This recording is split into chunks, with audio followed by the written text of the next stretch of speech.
نحمده ونصلي على رسوله الكريم اما بعد فاعوذ بالله من الشيطان الرجيم بسم الله الرحمن الرحيم رب اشرح لي صدري ويسر لي امري واحلل عقدة من لساني يفقهوا قولي. صفحہ نمبر 177 177 قومے کا بیان. قومہ کا لفظ جو ہے یہ قیام سے نکلا ہے، کھڑے ہونا. رکوع سے سر اٹھاتے ہوئے رفع الیدین کرتے ہوئے سیدھے کھڑے ہو جائیں. اگر آپ امام یا منفرد ہیں تو رکوع سے قومہ میں جاتے وقت یہ پڑھیں: سمع اللہ لمن حمدہ. اللہ نے اس کی سن لی جس نے اس کی تعریف کی. تعریف کرنے والے نے کب کی تھی؟ نماز میں کب؟ ابتدا میں، دعائے استفتاح میں، پھر اس کے بعد سورۃ الفاتحہ میں، پھر اس کے بعد قرآن کی قرات کی صورت میں بھی، اور پھر رکوع کی تسبیحات میں. تو سمع اللہ لمن حمدہ یہ کہنا کیا معنی رکھتا ہے؟ یہ کیوں کہا جاتا ہے؟ یہ کیوں کہنا چاہیے؟ ایسا کیوں کہنا چاہیے؟ جب آپ کہتے ہیں یہ تو کیا سوچ کے کہتے ہیں؟ بتائیے مجھے. کیا سوچ کے کرنا چاہیے؟ کیا سوچ کے کہنا چاہیے؟ کیا احساس اس وقت ہونا چاہیے؟ اصل میں یہ یقین ہونا چاہیے کہ جو کچھ میں بول رہا ہوں، جو کچھ میں کہہ رہا ہوں، جو حمد و ثنا میں کر رہا ہوں، وہ میرا رب سن رہا ہے. سمع اللہ لمن حمدہ. اگر آپ کے اندر اس وقت یہ احساس اور شعور ہوگا تو حمد و ثنا میں دل بھی کتنا لگے گا، ذکر اور شوق سے آپ کریں گے. اور اگر مقتدی ہیں تو یہ کہیں، یعنی امام جب سمع اللہ لمن حمدہ کہہ چکے تو پیچھے والوں کو کیا کہنا چاہیے؟ ربنا ولک الحمد. اور ایک روایت میں یہ بھی آتا ہے کہ حمدن کثیرا طیبا مبارکا فیہ. کیا معنی ہے اس کا؟ اے ہمارے رب، تیرے ہی واسطے تعریف ہے. اور اگر مقتدی ہیں تو یہ کہیں ربنا ولک الحمد حمدا کثیرا طیبا مبارکا فیہ. اے ہمارے رب، تیرے ہی واسطے تعریف ہے، بہت زیادہ تعریف، پاکیزہ اور بابرکت تعریف. حضرت رفاعہ بن رافع رضی اللہ عنہ روایت کرتے ہیں کہ ہم رسول اللہ صلی اللہ علیہ وسلم کے پیچھے نماز پڑھ رہے تھے. جب آپ نے رکوع سے سر اٹھایا تو فرمایا سمع اللہ لمن حمدہ. پس ایک مقتدی نے کہا ربنا ولک الحمد حمدا کثیرا طیبا مبارکا فیہ. پھر جب آپ صلی اللہ علیہ وسلم نماز سے فارغ ہوئے تو فرمایا بولنے والا کون تھا؟ یعنی کس نے یہ کلمات پڑھے؟ آپ نے نہیں سکھائے تھے یہ کلمات، اس نے والہانہ انداز میں کہہ دیے. اللہ کی محبت میں اس کے منہ سے یہ کلمات نکلے. ایک شخص نے کہا یا رسول اللہ، میں تھا. آپ نے فرمایا میں نے 30 سے زائد فرشتے دیکھے جو ان کلموں کا ثواب لکھنے میں جلدی کر رہے تھے. عام طور پر تو کرام کاتبین میں ایک دائیں اور ایک بائیں ہوتا ہے نا، اور کچھ فرشتے عبادت گاہوں میں، علم کی مجلسوں میں حاضر ہوتے ہیں اور وہ گواہ بھی ہوتے ہیں. واپس جا کر اللہ تعالیٰ کے پاس گواہی دیتے ہیں کہ لوگ کیا کر رہے تھے، اور وہ لکھتے بھی ہیں. تو اب آپ دیکھیے کہ ذکر کی یہ قسم جو ایک والہانہ انداز میں ہو، اللہ کی یہ تعریف جو بے اختیار دل کی گہرائیوں سے نکلی ہو اور اتنے خوبصورت الفاظ میں ڈھل گئی ہو، وہ اللہ تعالیٰ کو کتنی پیاری ہوگی اور اس کے فرشتوں کے نزدیک وہ کتنی اہم ہے. لہذا انہوں نے اس کو فوراً اٹھانے کی، لکھنے کی کوشش کی. آپ صلی اللہ علیہ وسلم کو تو فرشتے دکھائے جاتے تھے نا، آپ اللہ کے پیغمبر تھے، اور آپ نے وہ چیزیں دیکھ کر یقین کے ساتھ آگے لوگوں کو بتائیں. اب یہاں ایک بات یہ بھی سمجھ لیجئے کہ آپ صلی اللہ علیہ وسلم کی موجودگی میں ایک کام کا کیا جانا اور پھر آپ کا اس پر تعریف کرنا یا اسے اپروو کرنا یا اس پر خاموشی اختیار کرنا، یہ تو درست ہے، یہ دین میں اضافہ نہیں، کیونکہ آپ کا اپروول ہے اس پر. یہ بھی حدیثی کی ایک قسم ہے. یہ عمل پھر سنت بن جاتا ہے جو آپ کی موجودگی میں ہوا اور آپ نے اس کو کنفرم کر دیا. لیکن اگر آج کے دور میں کوئی شخص نماز میں اس طرح کے اضافے کرنا شروع کر دے اپنی مرضی سے، تو کیا یہ جائز ہوگا؟ کیوں؟ فرق کیا ہے؟ یہ کیوں بدعت بن جائے گا اور وہ کیوں سنت بن گیا؟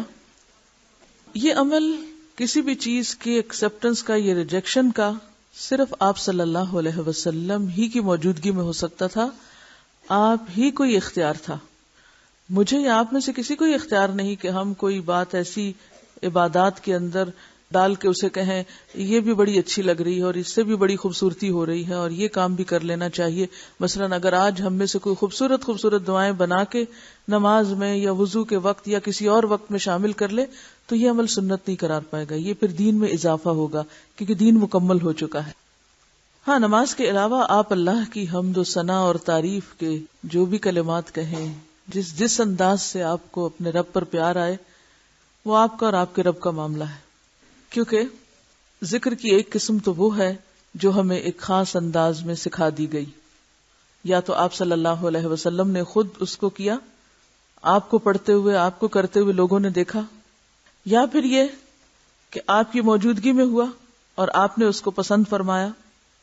لیکن اس کے بعد ہمیں اس بات کا پابند نہیں کیا گیا کہ ہم صرف اور صرف اسی انداز میں ذکر کریں. ہم اس کے علاوہ بھی اللہ کی محبت میں اللہ کو جس انداز سے چاہیں یاد کریں، بشرطے کہ وہ انداز شریعت سے ٹکراتا نہ ہو، اس کے مخالف نہ ہو. کیونکہ ذکر کیا ہے؟ اللہ کی یاد، اور اس پر کوئی قید تو نہیں نا کہ آپ اللہ کو اس طرح یاد نہ کریں، اس طرح یاد نہ کریں. قرآن پاک میں ایک آیت ہے، ان فی خلق السماوات والارض واختلاف اللیل والنہار لآیات لأولی الالباب الذین یذکرون اللہ قیاما وقعودا وعلی جنوبہم ویتفکرون فی خلق السماوات والارض ربنا ما خلقت هذا باطلا سبحانک فقنا عذاب النار. اس آیت میں ذکر اور فکر دونوں ساتھ ساتھ شامل ہیں. تو اس سے پتہ یہ چلتا ہے کہ ذکر فکر کے بعد پیدا ہوتا ہے، یعنی غور و فکر سے ذکر آتا ہے. جو شخص جتنا زیادہ اللہ کی مخلوقات میں غور و فکر کرے گا، کیونکہ یہ جتنی بھی چیزیں آپ کو نظر آتی ہیں نا، آپ باہر نکل جائیے، آسمان، ستارے، پھول، پھل، پتے، جو کچھ بھی اللہ کی قدرت میں سے ہے، یہ سب کیا ہے؟ عالم ہے نا. عالم کس کو کہتے ہیں؟ جہان کو. عالم کا لفظ بھی علم سے ہے، عین لام میم، ما یعلم بہ، جس سے کوئی چیز جانی جائے. تو یہ ساری نشانیاں کس کی پہچان کے لیے ہیں؟ اللہ کی. تو ان میں سے جس چیز کی طرف بھی آپ توجہ کریں گے، حتیٰ کہ سوکھے پتوں کی طرف بھی آپ توجہ کریں گے، تو دل میں کس کی یاد آئے گی؟ تو پھر آپ ذکر صرف مسجد میں جا کے کیا کریں گے یا صرف اندھیرے کمرے میں کریں گے؟ نہیں، کہاں کریں گے؟ اور ہر حالت میں. نبی صلی اللہ علیہ وسلم کے بارے میں آتا ہے، کان یذکر اللہ فی کل احیانہ، آپ ہر وقت اللہ کو یاد کرتے رہتے تھے. اور اس آیت میں بھی کیا آتا ہے؟ بے شک آسمان و زمین کی پیدائش میں، رات اور دن کے اختلاف میں عقل والوں کے لیے نشانیاں ہیں. کون ہیں عقل والے؟ الذین یذکرون اللہ، جو اللہ کو یاد کرتے رہتے ہیں، اللہ کا ذکر کرتے رہتے ہیں. کیسے؟ قیاماً، کھڑے ہو کر بھی، وقعوداً، اور بیٹھ کر بھی، وعلی جنوبہم، اور لیٹ کر بھی. اور آیت ختم نہیں ہوئی، ویتفکرون. ابتدا کہاں سے؟ خلق السماوات والارض سے، بیچ میں ذکر اور بعد میں پھر ویتفکرون فی خلق السماوات والارض. اور وہ آسمان و زمین کی تخلیق میں غور و فکر کرتے رہتے ہیں، ان کے بارے میں سوچتے رہتے ہیں. اور کس نتیجے پہ پہنچتے ہیں؟ ربنا ما خلقت ھذا باطلا، یا رب تو نے یہ سب کچھ بیکار نہیں پیدا کیا. اور پھر فوراً ان کے منہ سے کیا نکلتا ہے؟ سبحانک، سبحانک، تیری ہی تعریف، تو بے عیب، فقنا عذاب النار. پھر دل کی گہرائیوں سے نکلتا ہے، تو ہمیں آگ کے عذاب سے بچا. یہ عمل کسی مسجد میں نہیں ہو رہا، یہ عمل نماز ہی میں نہیں ہو رہا، بلکہ یہ ہر جگہ ہو رہا ہے. انسان یا تو اللہ کی زمین پر ہے، یا اللہ کی فضا میں سانس لے رہا ہے، یا پھر اس کا رزق کھا رہا ہے. تو ہر جگہ اس کو دیکھ رہا ہے نا، ہر جگہ اس کی نشانیوں پر غور کر رہا ہے. تو پھر یہ کیسے ہو سکتا ہے کہ ہر جگہ اس کو وہ یاد نہ آئے؟ آپ انسانوں کو کس طرح یاد کرتے ہیں؟ ان کی نشانیوں سے. بچے بڑے ہو جاتے ہیں نا، ان کی شادیاں کر دیتے ہیں یا پھر وہ فوت ہو جاتے ہیں، تو مائیں انہیں کیسے یاد کرتی ہیں اور کیا یاد کر کر کے روتی رہتی ہیں؟ یہ اس کا قمیص ہے، اور یہ اس کا کپڑا ہے، اور یہ اس کی چادر ہے، اور یہ اس کا بستر ہے، اور یہ اس کا فلاں ہے اور فلاں. اس کی چیزوں کو دیکھ دیکھ کے روتی ہیں اور یاد کرتی ہیں. یہ اس کی چیز ہے، کیونکہ ماں کے لیے بچہ سب سے زیادہ محبوب چیز ہوتی ہے نا، جس میں اس کا دل ہوتا ہے، کیونکہ اس کے جسم کا حصہ ہوتا ہے. اس جیسی محبت کسی اور سے نہیں ہو پاتی. اور پھر آپ نے یہ بھی دیکھا ہوگا کہ آپ میں سے وہ مائیں جو بچوں کو بیاہ چکی ہیں، میں اس کیفیت سے گزری ہوں. میں اپنی بیٹیوں کی کوئی اتنی پرانی چھوٹی سی چیز بھی کسی پرتاؤ میں دیکھ لوں تو ایک دم میرے دل میں ایک تکلیف سی اٹھتی ہے. یہ پینسل کیس ہے، یہ کتاب، یہاں لکھا تھا، یہ کیا تھا. ایسے صرف دیکھنے کی دیر ہوتی ہے، دل کی ایک عجیب سی حالت ہو جاتی ہے چھوٹی چھوٹی نشانیاں دیکھ کر. تو کسی کی بھی محبت میں اضافہ کس سے ہوتا ہے؟ اس کی نشانیوں سے، اس کی تحریروں سے، اس کی چیزوں سے. تو رب کی یہ ساری کائنات جس کو نظر آتی ہے اور جو آنکھیں کھول کے جیے، یہ کیسے ہو سکتا ہے پھر وہ اس کی یاد کے بغیر جی سکے؟ یہ ہو ہی نہیں سکتا. ایک حدیث میں آتا ہے کہ قیامت کے دن ایک آواز دینے والا آواز دے گا، عقل والے لوگ کہاں ہیں؟ عقل والے کہاں ہیں؟ لوگ پوچھیں گے کہ عقل والے کون ہیں؟ جواب دیا جائے گا، وہ لوگ جو اللہ کو کھڑے، بیٹھے اور لیٹے یاد کرتے تھے، اور آسمان و زمین کی تخلیق میں غور کرتے تھے، اور کہہ اٹھتے تھے، خدایا تو نے ان کو بیکار نہیں بنایا، تو پاک ہے، بس ہم کو جہنم کے عذاب سے بچا لے. یہ ہیں عقل والے، جن کا ذکر ان کے اندر فکر پیدا کرتا ہے کہ یا رب آخرت کے عذاب سے بچا لے. یعنی وہ سارے غور و فکر کے نتیجے میں اللہ کی عظمت اور ہیبت کے قائل ہوتے ہیں، فوراً ان کو اپنی آخرت اور انجام کی فکر ہونے لگتی ہے. حضرت ابو ہریرہ رسول اللہ صلی اللہ علیہ وسلم سے روایت کرتے ہیں، ایک شخص چھت پہ لیٹا ہوا تھا، آسمان اور ستاروں کو دیکھ رہا تھا. دیکھتے دیکھتے اس کے دل پر اللہ کی ایسی ہیبت آئی، ایسا عظمت کا احساس ہوا کہ بولا، خدا کی قسم مجھے یقین ہے کہ تمہارا پیدا کرنے والا کوئی ہے، تم خود نہیں بنے. یعنی ستاروں کو دیکھ کے وہ کہتا ہے، اے اللہ تو مجھے بخش دے، تو جو بھی ہے تو مجھے بخش دے. اسے کوئی پتہ نہیں کہ پیغمبر کون ہے، کتاب کیا ہے، کچھ نہیں. وہ صرف نشانیوں کو دیکھ کر اپنے رب کو پہچان رہا ہے. کیونکہ جو واقعی اللہ کی عظمت اور ہیبت اور قدرت اور کمال کو جان لیتا ہے نا، تو اس کے دل میں پہلا خیال یہ ہے کہ اللہ پھر تو مجھے بخش دے، مجھے معاف کر دینا، میں بہت چھوٹی چیز ہوں، بہت گناہ گار ہوں. جب کوئی اللہ کی قدرتوں کو دیکھتا ہے تو اس کو اپنی کوتاہیاں یاد آتی ہیں نا، اپنا آپ حقیر نظر آتا ہے. اور جو اللہ کی قدرتیں نہیں دیکھتا اس کو اپنی ہی بڑائیاں اور اپنے ہی آرٹ اور اپنی ہی ذہانتیں اور اپنے ہی کمالات پھر اس کی نگاہوں میں سمائے رہتے ہیں. میں یہ بھی ہوں اور میں وہ بھی ہوں اور میں ایسا بھی ہوں اور میں ویسا بھی. یہ سارے تکبر نتیجہ ہے اس بات کا کہ ہم نے اپنے رب کو نہیں پایا. پھر سارا وقت دھیان اپنی ہی تعریفوں اور اپنے ہی کمالات کی طرف لگا رہتا ہے. تو اس میں ایک اور بات یہ بھی پتہ چلتی ہے کہ تنہائی میں یاد کرنا رب کو اور اپنے انداز میں یاد کرنا اور واقعی یاد کرنا، کسی رٹے رٹائے جملے کی شکل میں نہیں یا کسی بنے بنائے سانچے کے طریقے پر نہیں، بلکہ حقیقی معنوں میں رب کو یاد کرنا. اسی لیے ایک حدیث میں آتا ہے کہ جو شخص تنہائی میں اللہ کو یاد کرے وہ ایسا ہے جیسے اکیلا کفار کے مقابلے میں چل دیا ہو. جو شخص تنہائی میں رب کو یاد کرے وہ ایسا ہے جیسے اکیلے ہی یعنی دشمنوں سے لڑنے کے لیے چل پڑا ہو. یعنی اس کا مقام اجر و ثواب کے اعتبار سے اتنا بڑا ہے. ایک اور حدیث میں آتا ہے 7 آدمی وہ ہیں جن کو اللہ تعالی قیامت کے دن اپنے عرش کے سائے میں جگہ دے گا، جس دن اس کے سائے کے سوا کوئی سایہ نہ ہوگا، کوئی سایہ نہ ہوگا. اور ان میں سے ایک شخص کون ہوگا؟ جو تنہائی میں اللہ کو یاد کرے اور اس کی آنکھوں سے آنسو بہ پڑے. کوئی نہیں ہے اس کے پاس، اکیلا ہے. وہ اپنے رب کو اس طرح پہچانتا ہے، اپنے رب سے اتنا قریب محسوس کرتا ہے کہ اپنی کوتاہیوں پہ نظر پڑتے ہی رو پڑتا ہے، یا اللہ میں گناہگار ہوں، پاک تو صرف تو ہے، ہر عیب اور ہر خطا اور ہر کمزوری سے پاک صرف تیری ذات ہے، مجھ میں تو بہت غلطیاں ہیں، تو مجھے معاف کر دے.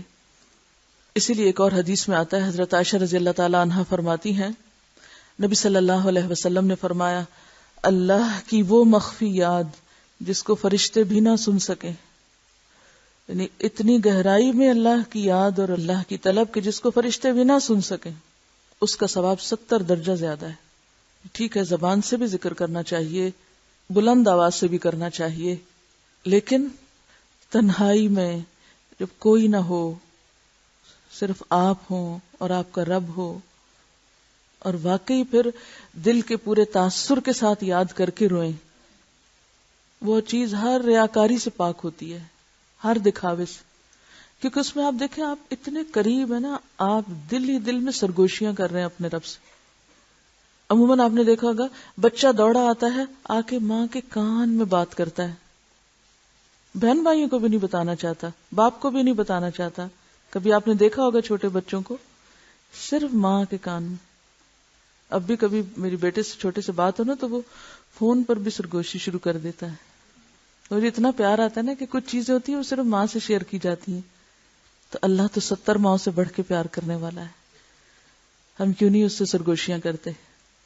کیونکہ سرگوشی انسان کس سے کرتا ہے؟ جس سے سب سے زیادہ محبت ہوتی. تو دل چاہتا ہے انسان اس کے کان میں آہستہ آہستہ باتیں کرے جو کسی کو پتہ نہ چلے.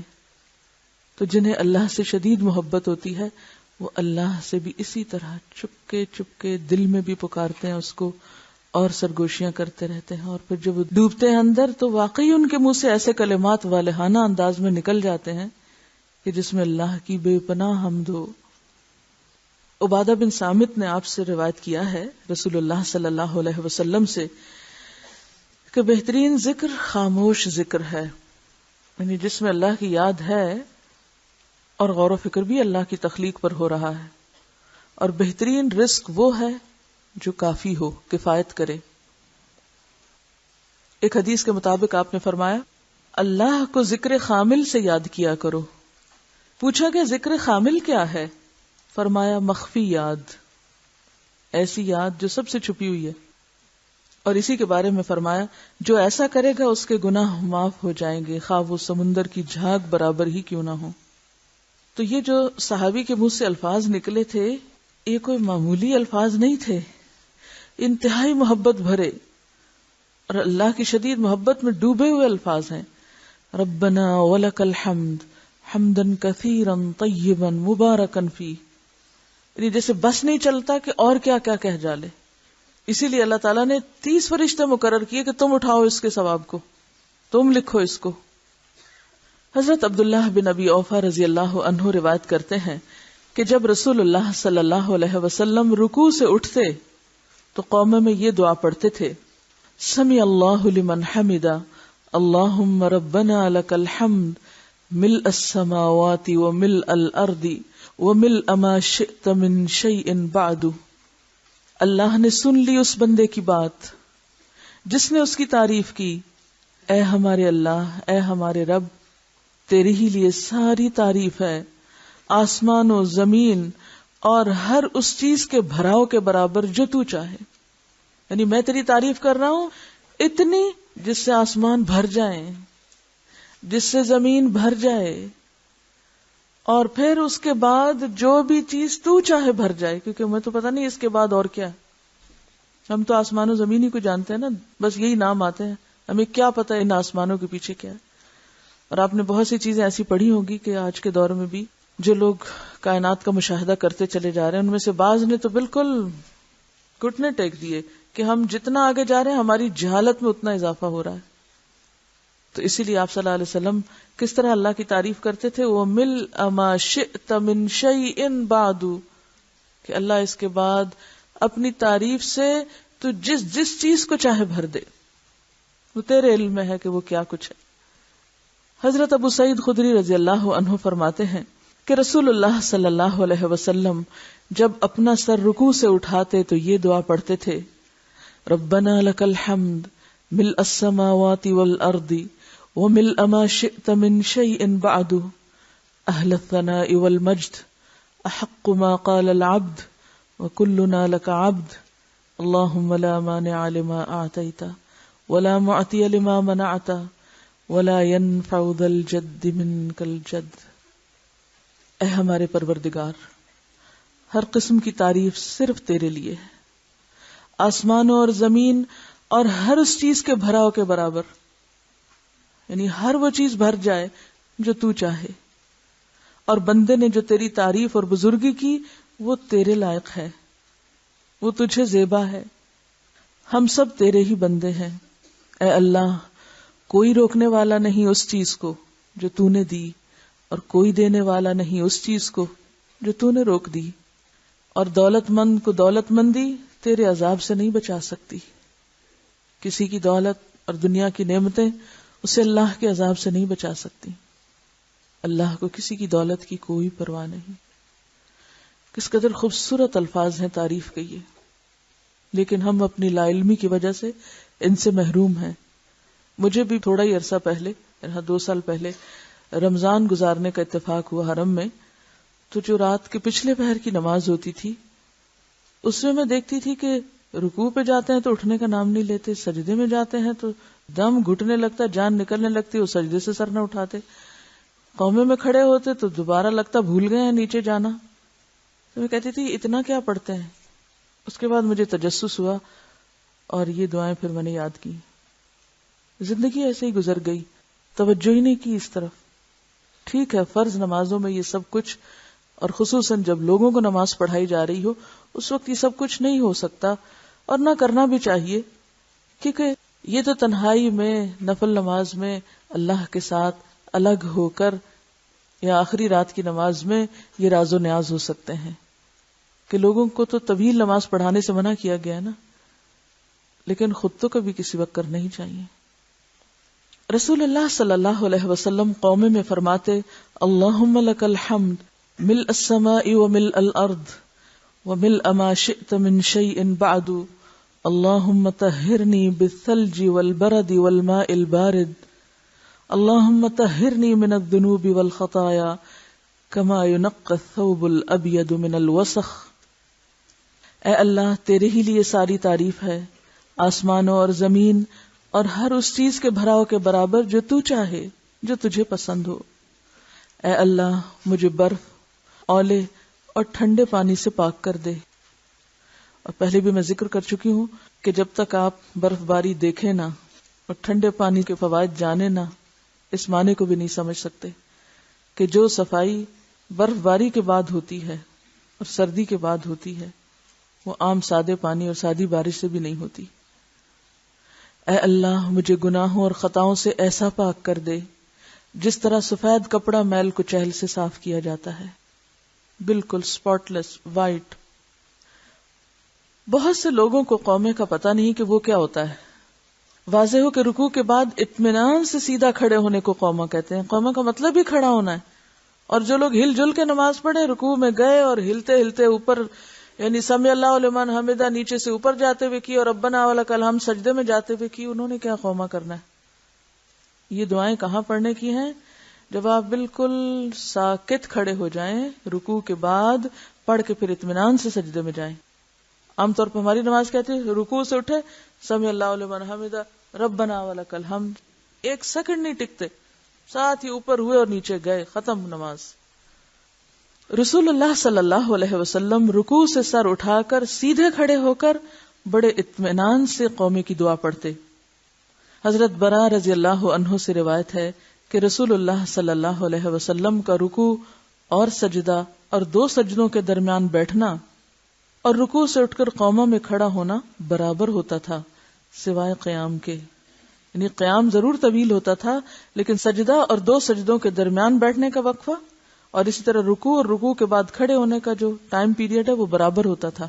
ہاں، قیام لمبا ہوتا تھا، یعنی اس سے آپ اندازہ لگا سکتے ہیں کہ آپ کتنی دیر ان ارکان کے بیچ میں بھی سکوت اختیار کرتے تھے، ٹھہراؤ اختیار کرتے تھے، ذکر کیا کرتے تھے، سوائے قیام کے اور تشہد کے۔ یعنی تشہد کا جو اتحیات ہوتا تھا وہ طویل ہوتا تھا اور قیام طویل ہوتا تھا، باقی رکوع اور رکوع کے بعد کھڑے ہونا، سجدے اور سجدوں کے بیچ میں بیٹھنا، یہ برابر ہوتا تھا۔ یعنی یہ 4 چیزیں، رکوع، سجدہ، جلسہ اور قومہ، طوالت میں تقریباً برابر ہوتی تھی۔ بعض اوقات آپ صلی اللہ علیہ وسلم کا قومہ بہت لمبا ہوتا تھا. حضرت انس کہتے ہیں نبی کرم صلی اللہ علیہ وسلم اس قدر لمبا قومہ کرتے کہ کہنے والا کہتا کہ آپ بھول گئے ہیں. صحیح مسلم کی روایت. کیا بھول گئے؟ آپ بھول گئے سجدے میں جانا. یہ اسی وقت ہو سکتا ہے کہ ایک بندہ رکوع سے سر اٹھا کے یہ ساری دعائیں پڑھے اور اپنے رب کی تعریف کر رہا ہو، اور اگر آپ ایک دفعہ سے 2 دفعہ ایک دعا پڑھ لیں یا 3 دفعہ پڑھ لیں تو آپ دیکھیں کہ کتنا طویل ہو سکتا ہے. سجدے کے احکام. حضرت ابو ہریرہ رضی اللہ عنہ سے روایت ہے کہ رسول اللہ صلی اللہ علیہ وسلم نے فرمایا اذا سجد احدکم فلا یبرک کما یبرک البعیر ولیدع یدیہ قبل رکبتیہ. جب تم میں سے کوئی سجدہ کرے تو اونٹ کی طرح نہ بیٹھے بلکہ اپنے دونوں ہاتھ گھٹنوں سے پہلے رکھے. اونٹ کیسے بیٹھتا ہے؟ کبھی دیکھا بیٹھتے ہوئے؟ ایک خاص سٹائل سے نیچے آتا ہے نا. پہلے گھٹنے رکھتا ہے، پھر پیچھے ہوتا ہے، پھر اس کے بعد آگے کو دوبارہ ہوتا ہے. سجدے میں گھٹنے پہلے رکھنے والی وائل بن حجر کی روایت کو ابو داؤد نے اور امام دارقطنی، بیہقی اور حافظ ابن حجر نے ضعیف کہا ہے، جبکہ حضرت ابو ہریرہ کی ہاتھ پہلے رکھنے والی روایت صحیح ہے. یعنی آپ جب رکوع کے بعد نیچے جائیں تو پہلے ہاتھ اور پھر گھٹنے ٹیکیں. حضرت ابن عمر کی درج ذیل حدیث اس پر شاہد ہے. شاہد کا کیا مطلب ہے؟ یعنی سپورٹ ہے، گواہ. گواہ تو لفظی معنی یعنی کہ مزید اس کو سپورٹ کر رہی. نافع رحمہ اللہ روایت کرتے ہیں کہ ابن عمر اپنے ہاتھ گھٹنوں سے پہلے رکھتے اور فرماتے کہ رسول اللہ صلی اللہ علیہ وسلم ایسا ہی کرتے تھے. گھٹنوں سے پہلے ہاتھ رکھنے کو امام اوزاعی، مالک، احمد بن حنبل اور شیخ احمد شاکر وغیرہ نے اختیار کیا ہے. ابن ابی داؤد نے بھی کہا کہ میرا رجحان حدیث ابن عمر کی طرف ہے کیونکہ اس کے بارے میں صحابہ اور تابعین سے بہت سی روایات ہیں. یعنی تینوں ائمہ جو ہیں بڑے، مالک اور احمد بن حنبل اور اس کے علاوہ ابن ابی داؤد وغیرہ نے، اور بہت سے صحابہ اور تابعین کا رجحان بھی اسی طرف ہے. دیکھیے ایسا نہیں ہے اس موقع پہ اب آپ یہ سوچیں کہ جو لوگ ایسا نہ کریں ان کی نماز نہیں. یہ بات نہیں ہے. ایک ہے نماز کا ہو جانا اور ایک یہ ہے اس کے اندر خوبصورتی کا ہونا اور اس کو بالکل ایکوریٹلی اسی طرح پڑھنے کی طلب اور تڑپ رکھنا اور اس بات کی جستجو رکھنا کہ صحیح ترین چیز سے، راجح چیز سے جو عمل ثابت ہے میں وہ کر سکوں. یہ ایک شوق کی بات ہے نا، ورنہ کرنے کا تو آپ کچھ بھی کر لیں نماز میں. نمبر 2، سجدے میں پیشانی اور ناک زمین پر ٹکائیں. یعنی یہ 2 چیزیں زمین پر لگی ہونی چاہیے، ناک اٹھا ہوا نہیں ہونا چاہیے یا ناک ٹکا کے پیشانی نہیں اٹھنی چاہیے. نمبر 3، سجدے میں دونوں ہاتھوں کو کندھوں کے برابر رکھیں. ٹھیک ہے، یعنی پیچھے ذرا لائیں گے. یعنی جب آپ سجدہ کریں گے تو 2 ہاتھ کے بیچ میں نہیں سجدہ کریں گے بلکہ کیا ہوگا، ہاتھ ذرا پیچھے ہوں گے. ٹھیک ہے، اس سے پوزیشن زیادہ اچھی بنتی. سجدے میں دونوں ہاتھوں کو کانوں کے برابر رکھنا بھی درست ہے. یعنی تھوڑا سا آگے کر لیں لیکن بالکل آگے نہیں. بعض لوگ ہوتے ہیں ہاتھ آگے ہیں اور خود پیچھے ہیں. یہ سجدے کا طریقہ درست نہیں. سجدے میں ہاتھوں کی انگلیاں ایک دوسرے سے ملا کر رکھیں. نہیں بالکل اکڑا کے تو نہیں لیکن ساتھ ساتھ ہی لگی ہوئی نارمل طریقے سے، اور انہیں قبلہ رخ رکھیں. یعنی انگلیاں سامنے ہونی چاہیے کیونکہ بعض لوگوں کو میں سجدہ کرتے ہوئے دیکھا کہ سجدے میں ہاتھ ٹیڑھے رکھے ہوئے ہوتے ہیں، یعنی پھیلا کے دائیں اور بائیں طرف ٹلٹ کیے ہوئے ہوتے ہیں. ایسے نہیں، اسٹریٹ قبلے کی طرف انگلیوں کا رخ.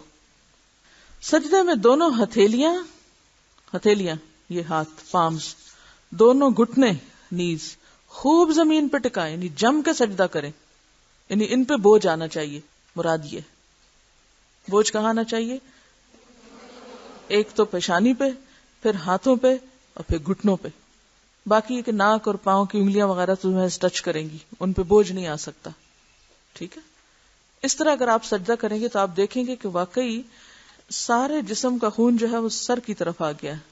آپ کو فیل ہوگا باقاعدہ. اب دیکھیے کہ دن بھر ہم عام طور پر جو بیٹھتے ہیں اس میں سر کی طرف خون کم جاتا ہے، بیچ کے دھڑ میں پھر بہتر، اور پاؤں کی طرف ہی سارا عموماً پریشر رہتا ہے نیچے والے حصے میں. یہ بالکل ایسے جیسے کسی گھر کی 3 منزلیں ہوں. ہمارے جسم کی بھی ایک طرح سے 3 منزلیں ہیں. تو عموماً جب آپ پمپ لگاتے ہیں یا پانی کا انتظام کرتے ہیں تو کیا ہوتا ہے، نیچے والے فلور پہ زیادہ پریشر ہوتا ہے، سیکنڈ پہ کم اور تھرڈ پہ اور کم ہو جاتا ہے پریشر. تو ہمارا جو ہارٹ ہے وہ بھی جب بلڈ پمپ کرتا ہے تو ہمارے سر کی طرف عموماً کم خون جاتا ہے۔ جب آپ ٹکا کے سجدہ کرتے ہیں اس پوزیشن پر تو اس سے کیا ہوتا ہے، سارا خون سر کی طرف آ جاتا ہے، اور اگر آپ کا سجدہ کچھ طویل بھی ہو جائے تو اس سے کیا فائدہ ہوتا ہے کہ وہ جو باریک نسیں ہیں نا دماغ کی اور سر کی، وہاں تک خون جاتا ہے پھر، اور خوب جا کے اس کو سیراب کرتا ہے، بال بال کو سیراب کرتا ہے۔ لہذا چہرے کی جھریاں، بالوں کے مسائل، دماغ کی کمزوری، حافظے کی خرابی، ان سب چیزوں کا علاج ہو جاتا ہے اس میں جب پورا خون دماغ کو جاتا ہے۔ ایک امریکی ڈاکٹر نے کہا تھا میرا دل چاہتا ہے کہ سارے ملک میں مسلمانوں جیسی نماز لاگو کر دوں، لازم کر دوں۔ کسی نے پوچھا کیوں؟ اس نے کہا کہ دن میں 5 دفعہ اس طرح سر کو زمین پہ ٹکانا جو ہے یہ بہترین ایکسرسائز ہے۔ ہماری نمازیں ہمیں صحیح فائدہ کیوں نہیں دیتی؟ کیونکہ طریقہ بھی درست نہیں ہوتا۔ مختلف رکن ادا کرتے وقت نماز کے جو اصل مسنون طریقہ اگر آپ اس کو 100% فالو کریں تو نتائج بھی 100% ہوں گے۔ ہم جتنے % فالو کرتے ہیں اس کو اتنے % ہی نتیجہ بھی نکلتا ہے۔